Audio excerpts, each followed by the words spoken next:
Hi and welcome back to another devlog for my space farming game. Last month I showed you the very first version where I had started working on the farming system. This time I want to add some very cute animations and make sure that the graphics look crisp on all kind of screens. I realized that my player character looked kind of stiff and there was this basic underwhelming walk animation but nothing else.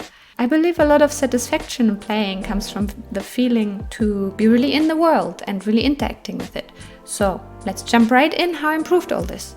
But wait, it has come the time for the first bug. Why does it take 4 chops from the left but just 2 chops from the right to chop a tree? I did not program this. Keep watching if you want to know the reason. So first, I started by sketching different animations in Procreate. It has a really nice animation support mode that lets you see the previous frames. My main goal here was to make the animations cute and also easy to read. There should be no confusion on what the player is doing. Next, I use Photoshop to create the sprite sheets. Here, it is important that the sprite stays in the same relative position within their squares when I move them around. This is much easier to do with Photoshop's specific snap and selection tools. And then, after I take these sprite sheets and I import them into Unity and create all the different animations there. Here I can decide how long to play each frame to make the animation smooth. And I can also use so-called animation events to set the exact time when the action should be triggered. For example, if I want to chop the tree, I don't want to chop the tree when I raise the X, right? I want to chop the tree when the X hits the tree. Okay, and then I have all the animations, but I still need to play the right ones for the right moments, right? I have an animation for when the player looks to the left for the X, and I have an animation for when the player looks right to the X. To blend all these together, I use animation blend trees. Depending on my input, I can set which animation is gonna play. But wait, this is the source of the bug. When the player walks not in a perfectly straight line, 2 animations get blended and the animation event will be triggered twice. So sometimes it will take less chops to chop a tree.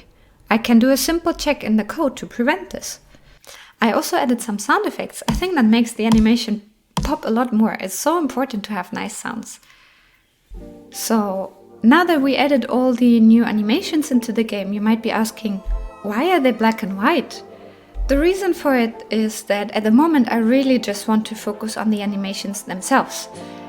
There will be a time where I add a character creator. Then I will add all the color and the variations for the hair and the clothes. But at the moment I still need to iterate on the animations. Okay, next I want to display my game on all kinds of screen, crisp and nice. For that, I think I can just paint my graphics in a really large resolution, right? Right? Well, not so fast. Unfortunately not. Rendering large graphics on a small screen gives ugly artifacts you can see on the left. And then just rendering any kind of resolution that is different from the texture also gives very ugly artifacts. The solution to this is mipmaps and fixed resolution. Mipmapping means that we create different versions of the same texture that are downscaled. Unity does this for you in the sprite import settings, and the only downside is that it will need about 33% more space. And fixed resolution means that I pick one of those mipmaps and display it in its exact size on screen. I ask myself, how many tiles do I want to display on screen? For my taste, 32 and 16 is a good resolution to play it. Putting this in my calculator, I get that these tile resolutions that are displayed here are pretty much perfect for these different screen sizes. So, depending on the screen size, I set the camera to display tiles in one of these fixed resolutions. If I create tile sprites with a resolution that is a power of 2, mipmapping will make sure I have always a texture that can be perfectly rendered on screen.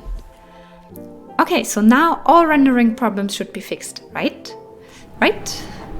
Everything looked really nice until I decided to rotate this rock. Ah yeah, the artifacts are back. This is a serious problem. I might not rotate rocks, but I have wiggling grass and plants and shaking trees, so this would affect a lot of sprites. I then decided to adjust the default shader to include 2x2 super sampling. This means that it uses a larger mipmap for rendering. It is a bit slower than the standard shader, but I only need to apply it to objects that have rotations or deformations. If you want to learn more about these things, I added some links in the description. I added fixed resolution scaling for my new UI system too, and I'm so happy with the results. Okay, so now we are done, right? Right! It turns out when using mipmapping, it can generate bright pixels on smaller resolutions. The reason is that transparent pixels usually have a hidden white color, which gets mixed with neighboring pixels during the mipmapping downscaling and becomes visible. The solution here is to set the color value of these transparent pixels to something else. This can be done in Photoshop by manually painting in the background and then defining transparency with a separate alpha channel. And there's a plugin for Photoshop, for example, which is called Super PNG, which lets you export these kind of PNGs. All of this made me wish I had realized 3 things before I started painting my sprites. The first one is that I realized my tile size has to be 256 times 256 pixel. That is 1 step larger than the 128 that I need for 4K, but I still want to do super sampling. Number 2 is that my sprite sheets should ideally be square and a resolution of a power of 2. For example, 1024 or 2048 pixel, which is for the best mipmapping results. And then I wished I would have colored transparent pixels from the beginning as well. Yeah, unfortunately I had to redo quite a few of textures, but better realizing this now than a lot later when I've created way more content for the game. I hope this helps you if you decide to start your own game. Also note that if you do pixel graphics, it's not quite the same because then you will be working with a lower resolution from the beginning anyway. There are lots of great tutorials about that on YouTube. So now the time has come to show you the current state of the game. Looky, press the play button. You can already see there's a lot of spaceship debris and trash. And I can mine this. Haha, I picked the largest thing to mine here. And we have different drops like metal. I also have these 2 new plants. One is a cactus. Let's see it grow. I'm gonna advance the time again with the secret button. You can see it grow. At some point, it will bloom like this and then have cactus fruit, which I can take. Then we have the second plant here. The cactus doesn't need any water, but this is a desert lupine, which does need water. I chose the lupine specifically. There's the Alaskan lupine.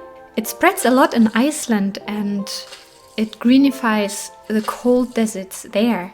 And I thought that would be just the right plant for making a desert green. It basically traps nutrients in the soil.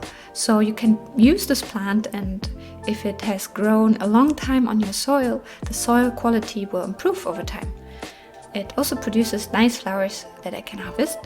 It does need water though, so you do have to water it from time to time.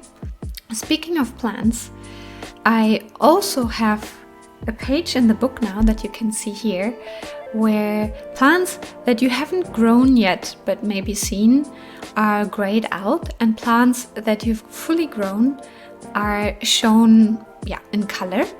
And there will be information in this book about water requirements, soil requirements, and all of that. Some of that information will be left over so that you don't struggle so much when first planting the plants, but some of that information you have to discover yourself. And you can also see there's a lot of empty space there for a lot of future plants. One plant that will be definitely in the game is the Kohlrabi vegetable, and it gives also the name to the game. I think I haven't even mentioned it last time. The name of the game is going to be Kohlrabi Starship, and the reason is that kohlrabi is my most favorite vegetable. So this is one of the vegetables that I will implement in the future, but for all the other plants, vegetables, fruits, trees, mushrooms, I'm very open. So if you have favorite plants that you would love to see in a game, please let me know in the comments. My goal is to have 151 plants in a game, so there's a lot of spaces to fill, also a lot of work ahead. And so I'm super curious, especially if you come from parts of the world that are far from Europe, which have plants that I'm not familiar with. Please let me know in the comments. We also have better seasons now. You can see the grass is also yellow. There's still some bugs here. The trees, well, the small trees are not dead anymore because I tried out a few different things. But you can see, oh, okay, I killed all the trees. That was not good. That was not good. I wanted to show you spring. Do we still have some seeds? Yes. Okay, maybe let's chop all these trees and plant some new ones. Okay, let's plant a new tree here and one more tree over here so I can show you spring. So we go into autumn and then we can go into winter. Okay, and here we have spring. I added a sprite for spring trees. Oh, you can also see a lot of dead cacti here. They died because we had a winter period at some point. Alright, so this is the current state of the game. I hope to see you next month. If you want to be notified, please click subscribe. Bye bye!